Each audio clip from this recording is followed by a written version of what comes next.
Breaking news. A powerful magnitude 8.7 earthquake has struck off the coast of eastern Russia's Kamchatka Peninsula, later upgraded by the U.S. Geological Survey to 8.8. Tsunami warnings are now in effect for Alaska's Aleutian Islands, all of Hawaii, the U.S. West Coast, including California, Oregon, Washington, along with coastal Japan, Micronesia, Guam, and other Pacific islands.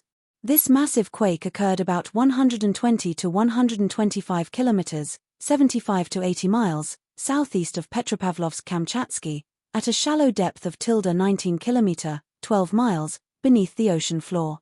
Local officials described it as the strongest in decades. Although remote, it damaged buildings, including a kindergarten in Kamchatka, and triggered evacuation in Severo-Kurilsk.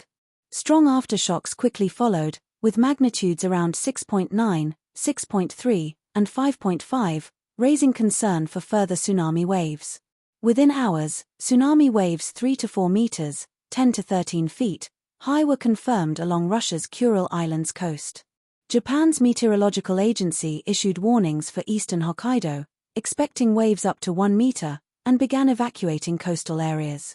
In the U.S., sirens blared in Honolulu as authorities ordered evacuations. The Pacific Tsunami Warning Center warned of hazardous waves around Hawaiian shores starting near 7:15 p.m. local time. Meanwhile, a tsunami warning for Alaska's Aleutian Islands and a tsunami watch for the entire U.S. West Coast was issued, covering Washington, Oregon, California, and parts of British Columbia. Pacific islands like Guam, Micronesia, and Ecuador were also placed on alert. Officials warned that secondary waves may be larger than the first, urging people to stay away from harbors, beaches, and all shoreline areas. Earthquakes result from sudden shifts in the tectonic plates, giant slabs of Earth's crust, that either converge, diverge, or slide past each other. These movements happen along fault lines.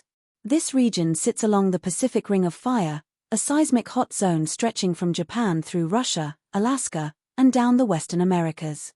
When an underwater quake pushes the seafloor vertically, it displaces massive volumes of water, producing a tsunami. These waves travel across oceans at jet speeds hundreds of miles per hour and can rise dramatically near coastlines when the seabed shallows, creating destructive impulses. Let's revisit history's most devastating seismic events in the same Pacific realm. 1700 Cascadia earthquake, northwestern Pacific, magnitude 8.7 to 9.2 triggered a tsunami that hit Japan and North America, proof of long-distance wave impacts. 1958 Lituia Bay mega-tsunami, Alaska. A magnitude 7.8 to 8.3 quake triggered a rockslide that created a mega-tsunami up to 524 meters, 1,700 feet, high. 1946 Aleutian, Kuklinsk earthquake, Alaska. Estimated magnitude 8.6 to 9.3, it caused tsunami waves over 40 meters on Unimak Island and struck Hawaii. 165 to 173 died.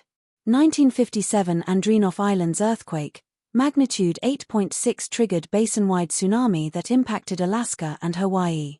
These incidents taught nations the importance of warning systems and tsunami-resistant planning. While the epicenter of this 2025 quake was remote, global evacuation protocols were swiftly enacted. In Russia, coastal communities were evacuated, buildings including a kindergarten sustained damage, though serious injuries appeared limited. In Hawaii, mass evacuations disrupted rush hour traffic, schools were closed, and residents sought higher ground urgently. Along the U.S. West Coast and Pacific Islands, people monitored alerts and prepared for possible aftershocks and wave surges. Beyond physical danger, quakes and tsunamis deliver long-term trauma, displacement, infrastructure collapse, economic loss, and in low-income regions, identity loss. Earthquakes themselves can't be stopped, but human actions may worsen outcomes. Deforestation, especially mangrove removal, eliminates natural coastal buffers.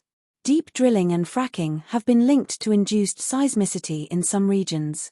Climate change, by melting glacier and shifting mass distribution, may subtly affect tectonic stress.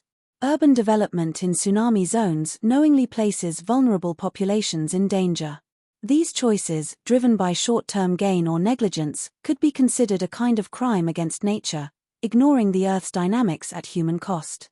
While we cannot stop tectonic upheavals, we can mitigate damage through robust early warning systems, like the Pacific Tsunami Warning Center, earthquake-resistant infrastructure, building codes, retrofits, evacuation drills, signage, local education campaigns, smart urban planning, avoiding construction in high-risk zones, international cooperation, data sharing, mutual aid assistance. Preparation does not eliminate disaster, but it prevents catastrophe. Earth's plates will shift. Oceans will surge. Disasters will strike. But through knowledge, vigilance, and responsible stewardship, we can reduce the toll. If this breakdown gave you insight or raised awareness, please like, subscribe, and share.